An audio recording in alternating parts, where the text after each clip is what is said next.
esta sesión vamos a hacer referencia a una cuestión muy importante que tiene que ver con la felicidad en el Quijote. Y vamos a concluir hoy, con esta sesión, una serie de vídeos que hemos dedicado a analizar el sentido del término felicidad como sustantivo, feliz como adjetivo y felizmente como adverbio, que aparece en el Quijote, tanto en la primera parte como en la segunda parte. En la primera parte del Quijote aparece este concepto, este referente, 17 veces, y en la segunda creo que 28 o una cosa por el estilo. Concretamente 27 veces en la segunda parte y 18 veces en la primera. Es decir, que en total aparece 45 veces, en definitiva. Este término, felicidad, hoy día tiene un sentido muy diferente del que tenía en el siglo XVII, también en el siglo XVI, en los siglos de oro. Actualmente el término felicidad tiene un sentido que está intervenido de forma absoluta, de forma realmente absoluta y completa, por las emociones, por una carga emocional que, mercantilmente hablando, resulta muy rentable para todo lo que tiene que ver con los amigos del comercio y los consumidores de ese comercio, que son tan amigos del comercio como los que más. Es decir, a veces cuando se habla de los amigos del comercio se piensa exclusivamente en los empresarios, ¿no? Los amigos del comercio son aquellos que participan del comercio también como consumidores, es decir, los que de alguna manera hacen posible que ese comercio exista, fluya y se desarrolle en los términos en los que hoy conocemos. Hoy día la felicidad es un producto mercantil altamente rentabilizado y fuertemente hormonado por una serie de factores sociales, culturales, ideológicos, filosóficos y de todo tipo que están muy bien orquestados, muy bien organizados para que el ser humano los consuma. Naturalmente, el éxito de la felicidad consiste en prometer una serie de hechos y de acontecimientos que después, cumplidos o no, resultan irrelevantes, porque lo importante es que el cebo no deje ver el anzuelo. En el caso del Quijote, la felicidad, insisto, no tiene el sentido que actualmente se le da.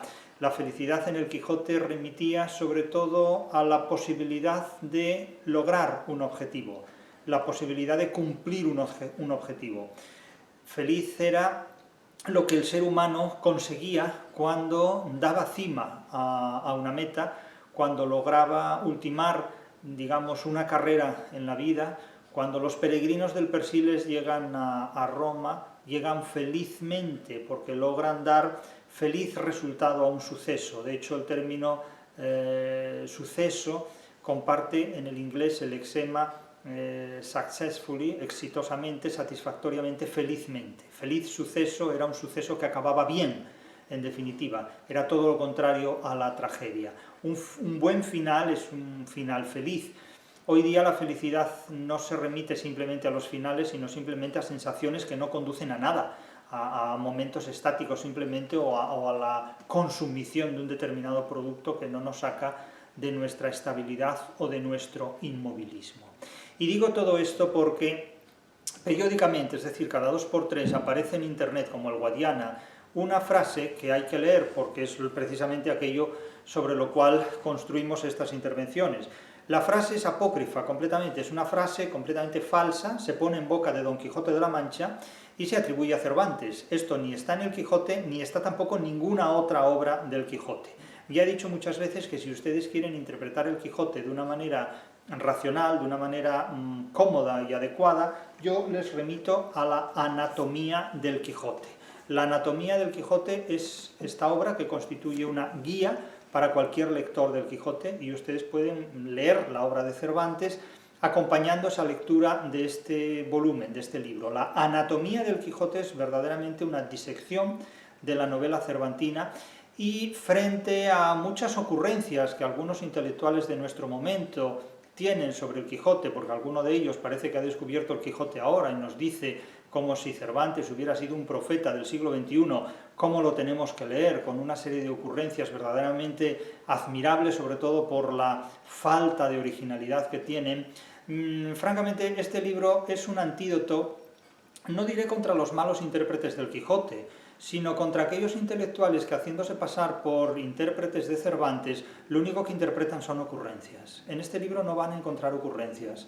En este libro van a encontrar una interpretación, una autopsia de las ocurrencias que quienes sustituyen la filosofía de Cervantes y el pensamiento de Cervantes por la ideología posmoderna de nuestro siglo XXI. Este libro es la antítesis de otros que pululan en nuestro tiempo sobre ello. Y si a este libro les parece poco lo que pueden dedicarle, tienen otro, que es el de las novelas ejemplares, una interpretación de las novelas ejemplares de Cervantes desde los presupuestos del pensamiento crítico, que tal como se expone en la crítica de la razón literaria. Y con estos criterios, con estos argumentos, vamos a enfrentarnos a esta tesis que considera que este párrafo, esta cita que les voy a mencionar, la escribió Cervantes y la puso en boca de Don Quijote. Esto que les voy a leer es mentira, pero se presenta como si fuera verdad. Y este tipo de interpretaciones son las que desarrollan y promueven los que hoy se consideran intelectuales del cervantismo. Dice la cita apócrifa: el ser humano se esclaviza por el lujo y las vanidades, persiguiendo riquezas, como si en ellas encontrara la dicha.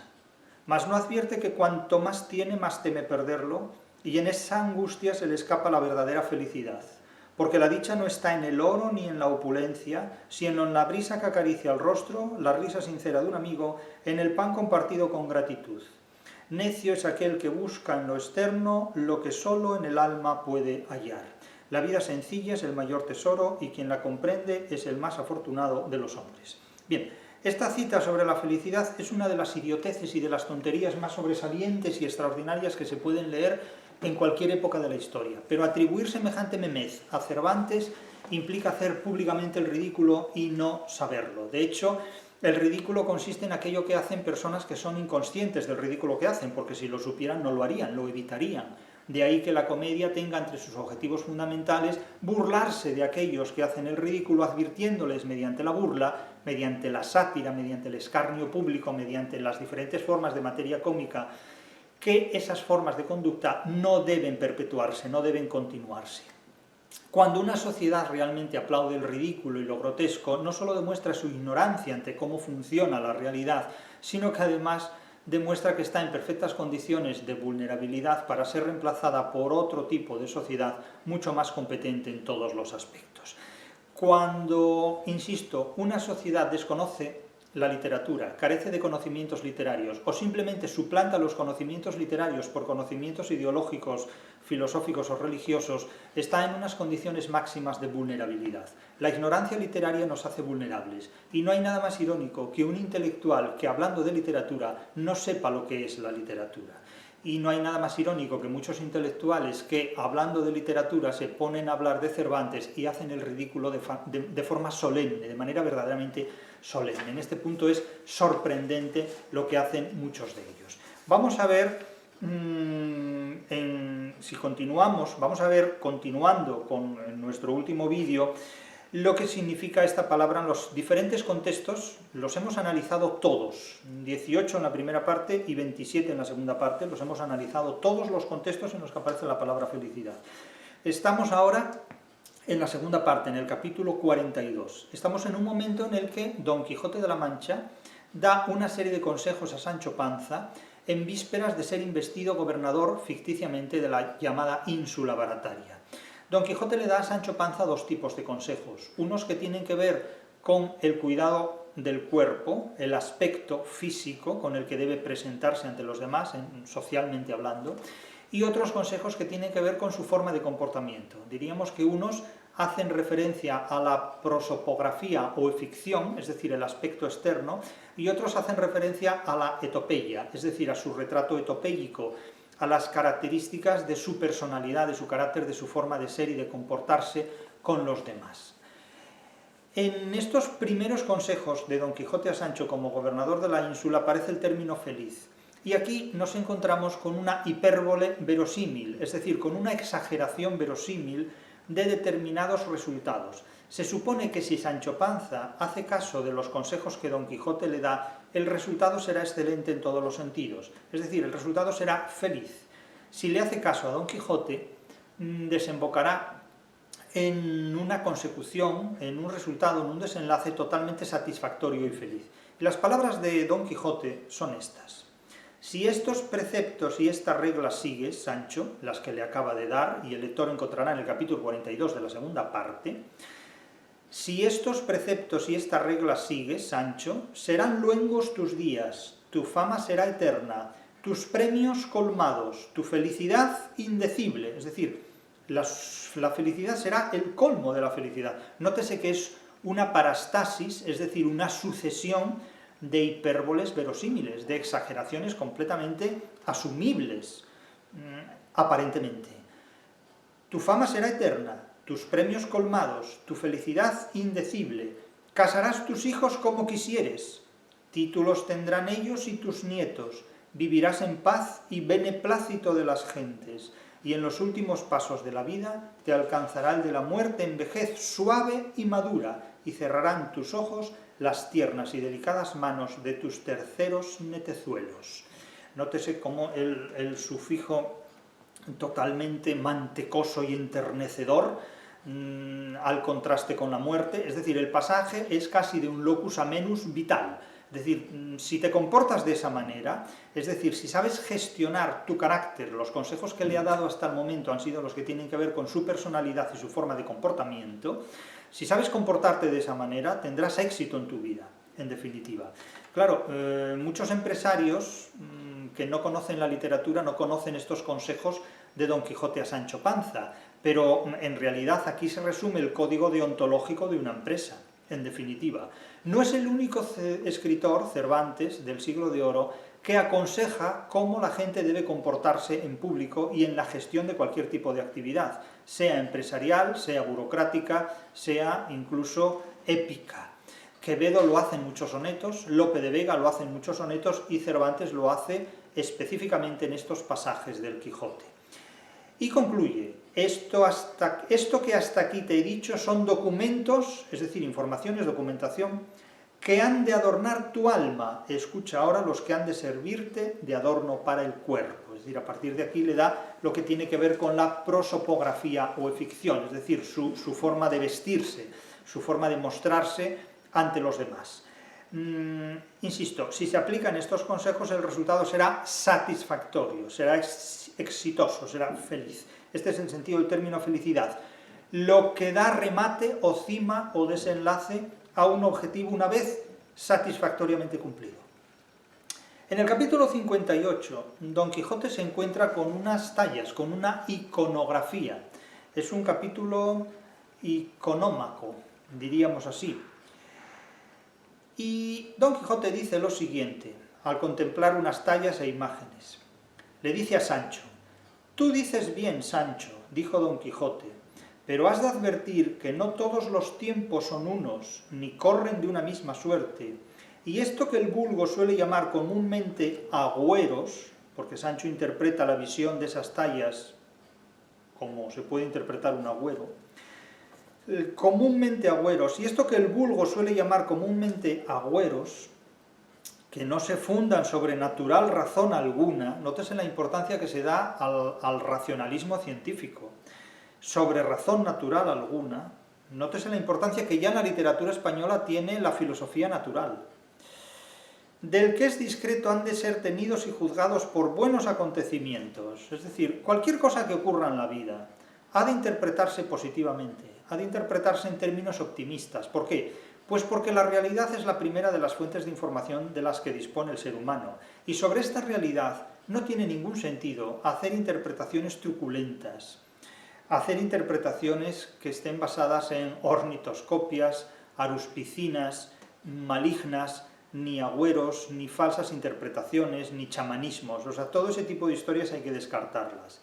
Lo mismo dice en la numancia, cuando determinados individuos numantinos hacen una serie de rituales para pronosticar el futuro. Y otros de ellos dialécticamente les dice esto es algo que nada tiene que ver con nosotros, esto no tiene ningún fundamento, esto es contrario al racionalismo humano, es incompatible con la experiencia humana. Entonces han de ser tenidos, todos estos agüeros han de ser tenidos y juzgados por buenos acontecimientos. Levántese uno de estos agoreros por la mañana.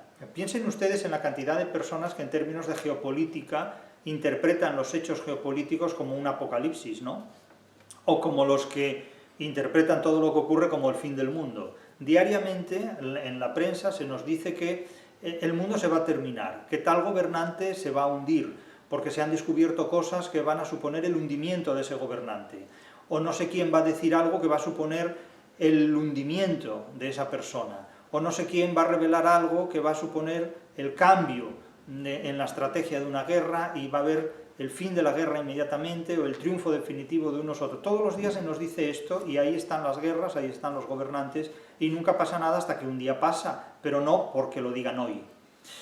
Pues levántase uno de estos agoreros por la mañana, sale de su casa, encuéntrase con un fraile de la Orden del Bienaventurado San Francisco y como si hubiera encontrado un grifo es un animal fabuloso que tiene la cabeza de águila y el cuerpo de felino, de león, de tigre, vuelve las espaldas y vuélvese a su casa. Derrámasele al otro Mendoza la sal encima de la mesa, y derrámasele a él la melancolía por el corazón, como si estuviese obligada la naturaleza a dar señales de las venideras desgracias con cosas de tan poco momento como las referidas. Es decir, este pasaje va en contra de los supersticiosos, de los fetichistas, de los que interpretan lo que ocurre como un signo positivo o negativo respecto al futuro. Téngase en cuenta que el propio Agustín de Hipona incurría en estos acontecimientos, practicando la bibliomancia. Abría las Sagradas Escrituras al azar en un determinado pasaje, lo leía y a partir de ahí interpretaba o pronosticaba el futuro. No por casualidad Lutero es un monje agustino que confiere una especie de inspiración promovida por el Espíritu Santo para la libre interpretación de los acontecimientos que tenga delante. En eso consiste el libre pensamiento del protestantismo, en tener libertad para interpretar los agüeros como a uno le dé la gana, por encima del racionalismo escrito u oral. Esa es la libertad de conciencia del protestantismo, la libre interpretación de los agüeros, es decir, la libre interpretación de lo que ocurra conforme a unas normas que solo están impuestas por el ego, por la subjetividad. Tengan en cuenta que de Lutero a Kant no hay ni 1 milímetro de distancia, aunque haya habido más de 100 años de diferencia. Es decir, Kant es el Lutero de la Ilustración. El protestantismo es la pseudo-ilustración del siglo XVI, en definitiva, y la Ilustración es el neoprotestantismo, es la neorreforma del siglo XVIII. El país del idealismo, que es Alemania, siempre ha vivido interpretando los agüeros, y de hecho lo hace el nazismo y lo hacían también los bárbaros anteriores a la invasión romana del año 376 de nuestra era. Es decir, practicaban rituales, básicamente, quiero decir, lo llevan, digamos, en la genealogía del Volksgeist, en la genealogía popular. Bien, contra esto se yergue el racionalismo hispano-grecolatino, el racionalismo de quienes consideran que este tipo de prácticas son auténticamente incompatibles con el pensamiento humano, ¿no? Evidentemente. El discreto y cristiano no ha de andar en puntillos con lo que quiere hacer el cielo. Llega Cipión a África, tropieza ensaltando en tierra, teniéndolo por mar agüero sus soldados, pero él, abrazando con el suelo, dijo: no te me podrás huir, África, porque te tengo asida y entre mis brazos. Así que, Sancho, el haber encontrado con estas imágenes ha sido para mí felicísimo acontecimiento. Aquí la razón de la cita del párrafo. Felicísimo acontecimiento, es decir, es un resultado que confirma satisfactoriamente que estamos en este mundo y que lo que nos encontramos en este mundo siempre es bueno y siempre es iniciativa positiva. Es decir, Don Quijote siempre considera que lo que ocurre es una señal positiva de lo que va a seguir ocurriendo. Es decir, si estamos en este mundo es que estamos vivos. Mientras tengamos salud, funcionamos. Lo dice un galeote también en la primera parte: dure la vida, que con ella todo se alcanza, en definitiva. Mientras haya vida hay esperanza, suele decirse, ¿no? Aunque la esperanza sea un autoengaño, pero ya lo sabemos, el autoengaño es para el que se lo toma en serio. Pero mientras haya vida, hay contenidos y hay cosas que hacer. Entonces, desterremos todo tipo de interpretación negativa. Sin embargo, el propio Don Quijote en otras ocasiones, sobre todo cuando dentro de muy poquito va a volver a su aldea derrotado, y oye a dos muchachos, dos chavalitos, decirle uno al otro: no la has de ver en todos los días de tu vida, por un objeto con el que regañan y uno se queda y el otro se lo esconde para siempre, y el propio Don Quijote en este caso interpreta esa declaración como si no ha de volver a ver a Dulcinea del Toboso en todos los días de su vida. Y es Sancho, en ese momento, quien le cuenta de nuevo para consolarlo, es decir, el cuidado emocional que Sancho tiene sobre Don Quijote hasta el último momento es realmente admirable, es cómo Sancho se ocupa de la salud de Don Quijote. Sancho va con Don Quijote no como un escudero, sino como un cuidador, como alguien que cuida de la salud de un enfermo mental, en definitiva, o de alguien que, como Don Quijote, como Alonso Quijano, se finge Don Quijote, se finge enfermo mental, para hacer cosas que la cordura proscribe, prohíbe, en definitiva. Pero este parlamento de Don Quijote aquí es uno, pero en otros momentos de la novela Don Quijote va a decir lo contrario.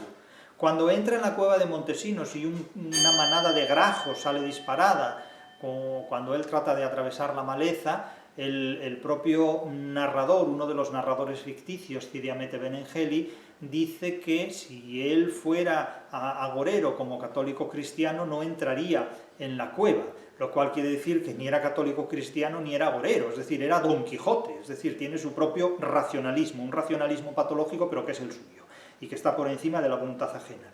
Entonces, Don Quijote es una lección de optimismo hasta que pierde las ganas de vivir y entonces ya derrotado en su código de caballero andante, muere en definitiva. Pero todo lo que ocurre en la vida para Don Quijote es motivo de felicísimo acontecimiento. Esto dice ahora, luego en otros momentos va a decir lo contrario, va a decir algo diferente, pero no deslegitima las razones tanto en un caso como en otro caso. En el capítulo 62 de la segunda parte volvemos a tener otra cita con la felicidad en el Quijote, con la felicidad que no está en el Quijote en los términos de la anglosfera moderna, pero que sí está en el sentido etimológico del término feliz, como lo que da cima a un objetivo, lo que permite cumplir un objetivo. Os haré yo jurar, dijo Don Quijote, cuando se encuentra en Barcelona, en una imprenta y librería, con un traductor. Aquí hay un pasaje que los traductores tienen que coger con pinzas para interpretar en el Quijote.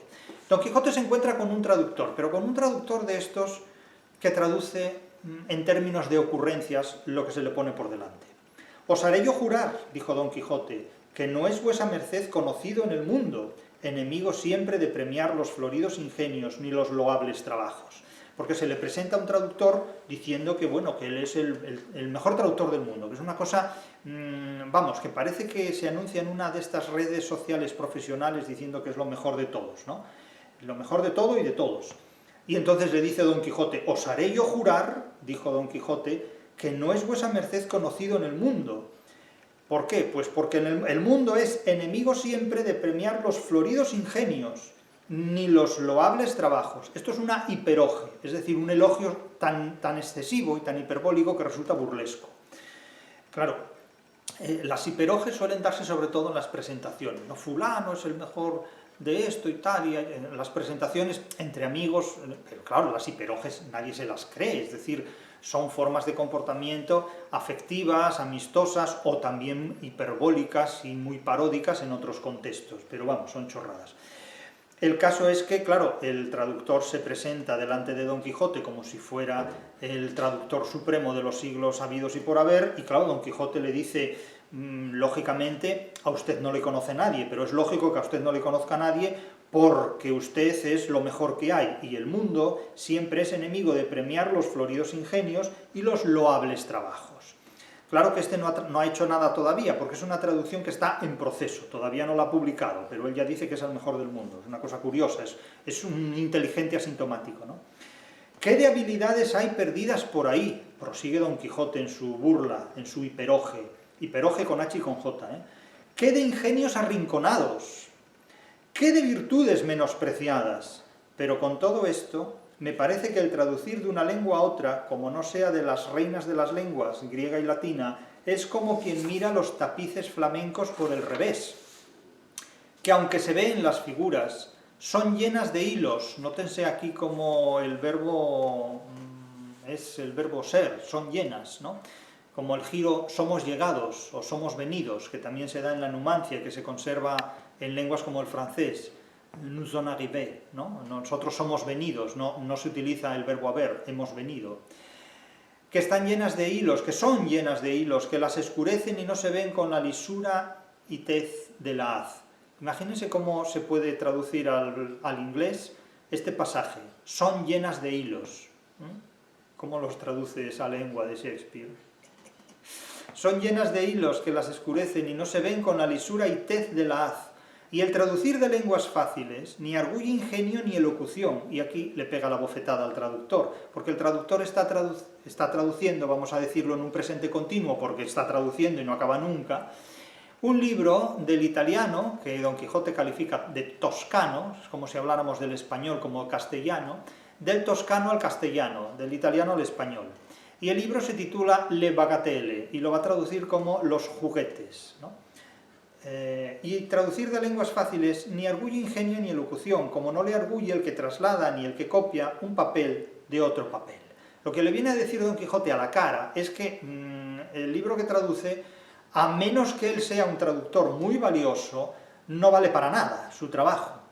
Y no por esto quiero inferir que no sea loable ese ejercicio del traducir, porque en otras cosas peores se podría ocupar el hombre y que menos provecho le trujesen. Fuera de esta cuenta van los dos famosos traductores, el uno del doctor Cristóbal de Figueroa, con su pastor Fido, y el otro don Juan de Jáuregui, con su Aminta, donde felizmente, es decir, satisfactoriamente, como consecuencia de un trabajo muy bien hecho, ponen en duda cuál es la traducción o cuál el original. Pero dígame vuestra merced, ¿este libro imprímese por su cuenta o tiene ya vendido el privilegio a algún librero? Y el pobre incauto traductor le dice que lo va a imprimir él por su cuenta, por lo que hoy llamaríamos la autoedición, y que va a vender más de 2000 ejemplares. Y dices tú, no sé si dice 1000 o 2000, creo que 2000 ejemplares, dice, vamos, lo dice a continuación el texto del Quijote, que va a vender más de 2000 cuerpos, dice. El cuerpo es metonimia de ejemplar. Claro, 2000 ejemplares en la época era una auténtica burrada, pero vamos, era una cantidad totalmente excesiva para una sociedad como la del siglo XVII en cualquier parte del mundo, incluida España, que era la parte del mundo más populosa, más habitada de todas, ¿no? El comercio de libros con Hispanoamérica era impresionante también. Pero vamos, publicar una traducción y vender 2000 ejemplares, eso era desaforadísimo completamente, eso es una barbaridad. Y además el tipo dice que se va a hacer multimillonario con eso, que va a ganar miles y miles de ducados, una hipérbole, o sea, evidentemente Don Quijote aquí habla con un zumbado, pero con un zumbado profesional. Y Don Quijote lo vacila, porque en realidad quien habla en nombre de Don Quijote y a través de Don Quijote es el propio Cervantes, que hace una crítica de la labor de muchos de estos traductores. Cabe advertir aquí también una contradicción que se da en otros pasajes del Quijote. Don Quijote dice aquí que traducir de una lengua a otra, como no sea de las reinas de las lenguas griega y latina, es como quien mira los tapices flamencos por el revés. Esta es una declaración muy discutible, porque si la contrastamos con lo que el propio Don Quijote dice a don Lorenzo, el hijo de don Diego de Miranda, cuando don Lorenzo le dice que él es poeta y que le gusta más la poesía que el derecho, Don Quijote le pregunta qué libros lee, y el chaval, don Lorenzo, le dice que solo lee a los autores griegos y latinos, y que desestima a los que escriben en lenguas romances. Y Don Quijote le dice que eso está bien, leer a los griegos y a los latinos, pero desestimar a lo escrito en las lenguas romances no está bien, porque tan original puede ser lo que escriba alguien en cualquier lengua romance, y dice también, y en el vascuence, lo dice así en el vascuence, que aunque no es lengua romance, no hay que desestimar a lo que escriba el vizcaíno porque lo escriba en vizcaíno. Quiere decirse con esto que Cervantes tiene una visión de las lenguas y de la pluralidad lingüística que no está mediatizada por los prejuicios ideológicos de las edades contemporáneas. Es decir, que Cervantes considera, como los lectores del clasicismo y del humanismo, que las lenguas latina y griega son lenguas en las que se ha codificado el saber esencial, fundamental, absolutamente imprescindible. Pero que lo que se ha escrito, lo que se ha dicho en las lenguas romances o incluso en lenguas no romances, y apela directamente a lo que se escribe en vizcaíno, así lo dice, lo que escriba el vizcaíno, así lo dice en el Quijote, no debe ser tampoco desestimado, porque no haya sido escrito en griego o en latín. Quiero decirse con esto que Cervantes tiene una visión de las lenguas que es la que tiene un cosmopolita verdadero, no un cosmopolita de salón, no un posmoderno, sino la que tiene alguien que vive en un mundo donde las nacionalidades no se han convertido todavía en un prejuicio ideológico, sino donde cada uno es de su tierra y de su patria y todos conviven cómodamente. Más o menos cómodamente, como se puede convivir, porque la gente se pelea hasta por un palo, ¿no? Pero por un palo que no vale para nada, ¿vale? Pero esto ya es otra cuestión. Ahora, no es un terreno no es un terreno de juego donde la lengua se convierta en un problema de disputa. Eso vino después, pero no en el contexto en el que escribe Cervantes. En este pasaje a Cervantes sí le da por decir que traducir de una lengua a otra no vale la pena, menos que se traduzca del latín al griego y se haga muy bien.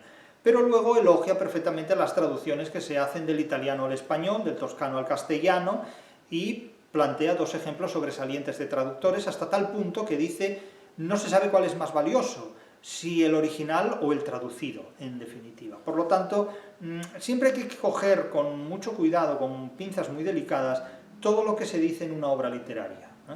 Y además hay que contrastarlo con un mosaico donde esa misma declaración puede adquirir un sentido diferente en otro contexto. A la literatura le ocurre lo mismo que a las palabras cuando están fuera del diccionario. Las palabras en el diccionario significan una cosa, fuera del diccionario significan otra que puede a veces incluso ser hasta contraria de la que la misma palabra tiene en el diccionario. Y no digamos cuando una palabra está iluminada por la resonancia o por la radiación de la ironía o de otras figuras retóricas. Eso ya es una cuestión mucho más curiosa y mucho más sorprendente de lo que cualquiera de nosotros se puede imaginar en apariencia. Y la literatura abusa mucho, sin incurrir en vicios, de las transformaciones semánticas de las palabras, porque ya digo que la literatura es un inconmensurable diccionario en el que todas y cada una de las palabras homónimas y polisémicas adquieren significados distintos, a veces extraordinariamente distintos, incluso contrarios, a los que esas mismas palabras pueden poseer en los diccionarios. Tengan en cuenta que los diccionarios son los camposantos de la lexicografía, son los cementerios de las palabras, que solo adquieren vida cuando alguien las utiliza en su vida cotidiana o en su vida literaria, en definitiva. Por lo tanto, mucho cuidado con la literatura porque es una trampa para el que no sabe razonar. Vamos a la penúltima referencia a la felicidad en el Quijote. Sansón Carrasco, el Judas del Quijote, el traidor a Don Quijote, se despide en Barcelona de Antonio Moreno. Antonio Moreno, un apellido profundamente castellano. Se despide de Antonio Moreno, que ha sido quien ha alojado a Don Quijote durante aquella estancia, el cual respondió que ya por una estaba en buen punto aquel negocio. Sansón Carrasco ha terminado su cometido, ha logrado hacer que Don Quijote cumpla la palabra de volver a su aldea y de esta manera evitar males mayores. Pero nos ha destruido la literatura.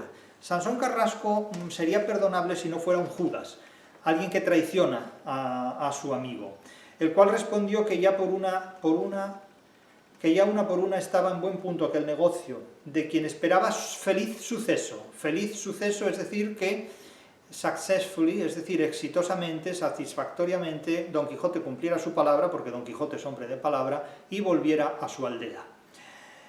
Ese es el feliz suceso, que Don Quijote vuelva a ser Alonso Quijano. Nos ha concluido el Quijote, nos ha matado al Quijote.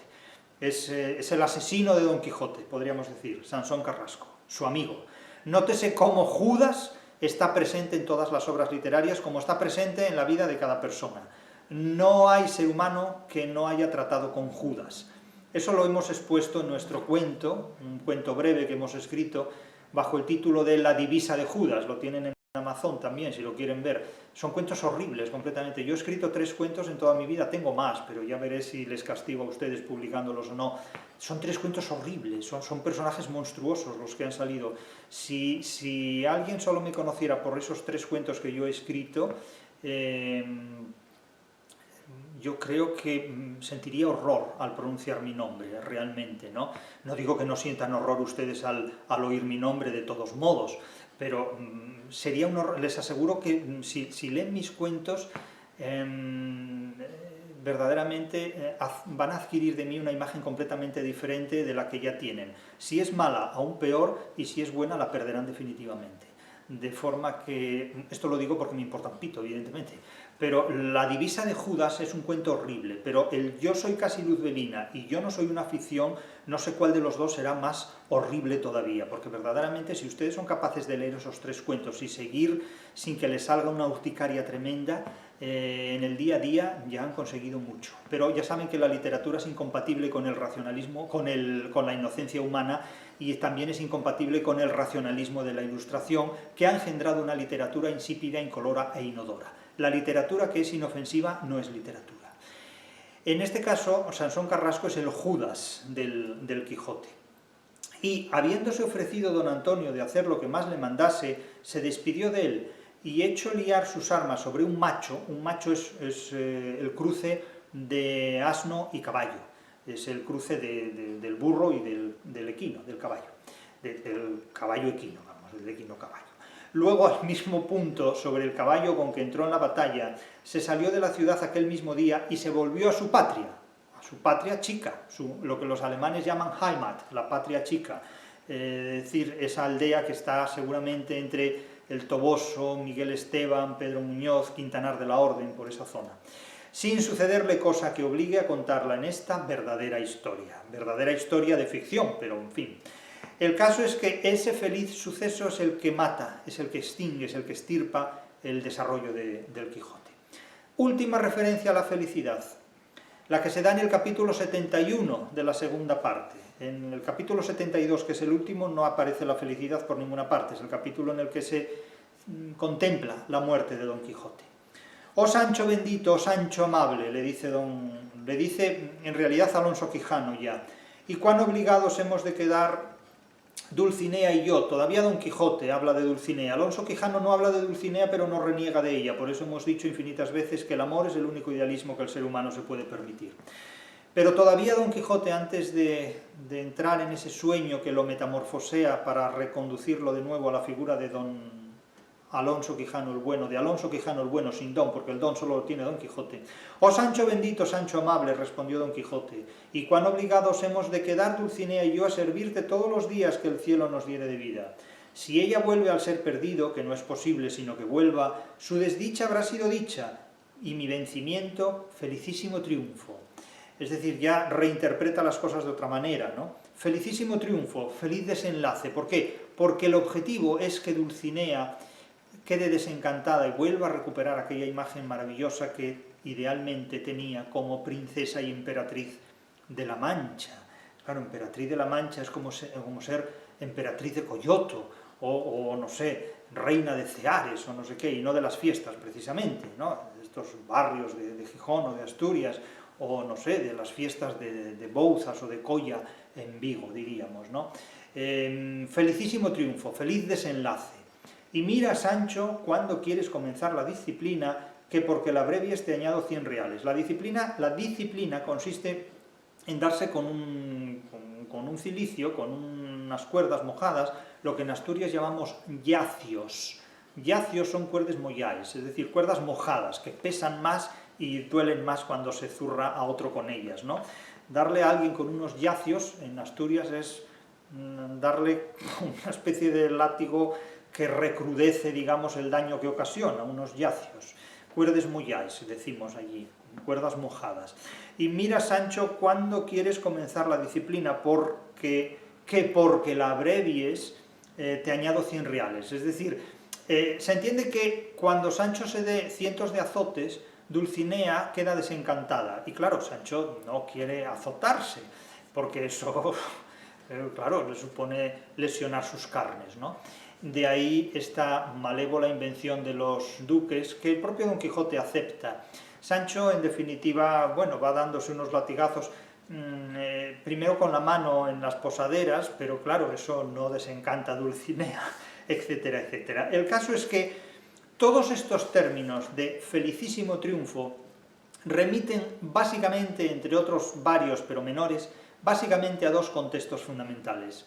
La felicidad como la consecución, el logro de un objetivo previsto que cuando se consigue felizmente y por tanto satisfactoriamente, y en otro caso la felicidad como sinónimo como equivalente de una burla. Es decir, la felicidad aparece o en contextos paródicos o en contextos que remiten a el logro de un objetivo ansiado y finalmente cumplido. Pero digamos que, sintéticamente, Cervantes se burla de la felicidad, porque sabe que la felicidad es, en esencia, un autoengaño, un ideal que, como todos los ideales, conduce a los seres humanos al fracaso, porque supone hipotecar la vida de un ser humano para conseguir un imposible. Y esto es una manera de hacer rentable mercantilmente lo que los amigos del comercio en unos casos venden y en otros casos compran, no para mejorar las condiciones actuales de vida, sino para quedarse como se está o incluso aún peor. En definitiva, la felicidad es un mito, la felicidad es un timo, la felicidad es un autoengaño, la felicidad es una falsa promesa, la felicidad es el combustible de los que, incapaces de resolver su vida por otros medios, se entregan mercantilmente a dar lo mejor de sí a los amigos del comercio.